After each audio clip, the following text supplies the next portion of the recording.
Bonjour à tous, bonjour à toutes. Nous sommes en Belgique, à Bruxelles, pour la première étape de mon tour d'Europe autour du salaire minimum.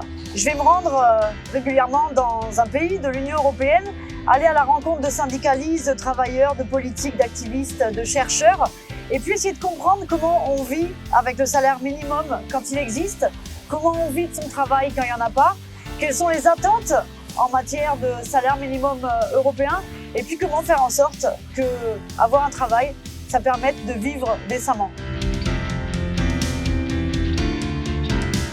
Il y a une déconnexion un peu généralisée en Belgique, mais aussi dans d'autres pays européens. On voit que bien que la productivité soit à la hausse, les salaires des gens ne suivent pas.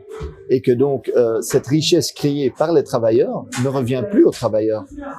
Et donc ça, on le voit dans les statistiques. C'est une statistique assez facile. La productivité monte, mais les salaires ne suivent pas.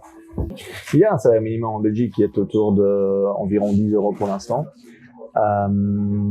Qui est trop bas à notre avis. Fait qu'aujourd'hui, on a des gens qui travaillent, je sais pas, même des gens pour des call centers liés au gouvernement qui travaillent à 11 € l'heure.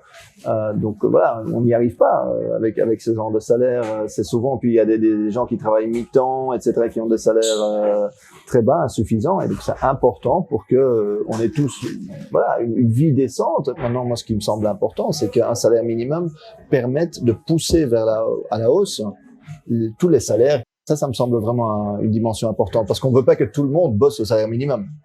C'est pas ça l'objectif non plus. Et se mobiliser notamment avec les syndicats, ça tombe bien parce que justement on a rendez-vous là avec la FGTB, le principal syndicat belge.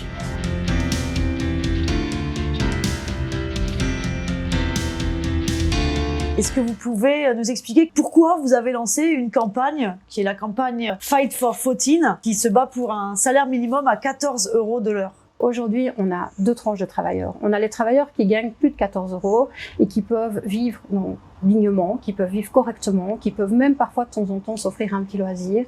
Et puis, on a les gens qui sont dans la couche en dessous, qui n'ont pas les 14 € de l'heure et qui aujourd'hui, à la fin du mois, ils bouffent des cailloux.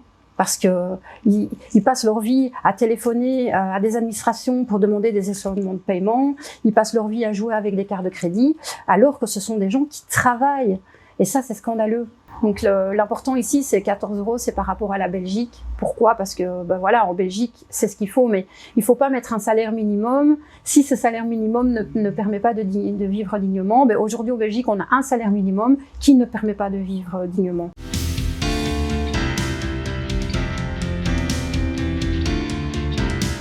Donc dans le secteur du fast-food, c'est beaucoup du temps partiel, donc 20 heures semaine, pas plus. Donc ça veut dire que nous sommes face à des choix. On doit faire des choix. Manger, mettre du mazout dans la voiture si on a une voiture, ou payer l'abonnement de bus, ou mettre à manger sur la table. Voir les frais scolaires, les frais médicaux et tout ce qui est assurance. Donc c'est un choix qu'il faut faire parce que nous n'avons pas les 14 € minimum de l'heure. Je bosse, j'ai normalement un revenu qui permettrait de vivre, mais non, je survis. Et c'est pas logique dans un pays dans lequel on dit qu'on est moderne de devoir faire des choix. Donc une maman, généralement dans les revenus précaires, c'est souvent des femmes célibataires avec enfants en charge. Et c'est pas normal de regarder son petit enfant de 5 ans droit dans les yeux et lui dire « Ah, c'est l'anniversaire du copain, non, t'iras pas chouchou parce que je sais pas payer un cadeau à ton copain. » Donc quelque part, on entraîne nos enfants en dehors d'une certaine vie sociale. Et ça, c'est dramatique pour une maman.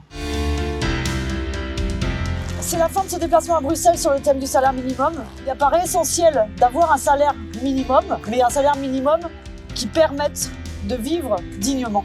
Rendez-vous très bientôt dans un autre pays d'Europe pour la suite de ce tour de l'Union européenne sur le salaire minimum. Salut!